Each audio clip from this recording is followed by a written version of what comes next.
இந்த பாடுகள் உந்தன் வாழ்வுக்காய் சொந்தப்படுத்தி ஏற்றுக்கொண்டார். இந்த பாடுகள் உந்தன் வாழ்வுக்காய் சொந்தப்படுத்தி ஏற்றுக்கொண்டார். நேசிக்கின்றாயோ இயேசுநாதரை, நேசித்து வா குருசெடுத்து. நேசிக்கின்றாயோ இயேசுநாதரை, நேசித்து வா குருசெடுத்து.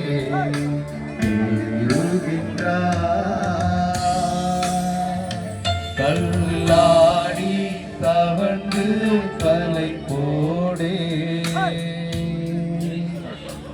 என் இயேசு குருசை சுமந்தே. இயேச உலகதாமலையின் மேல் நடந்து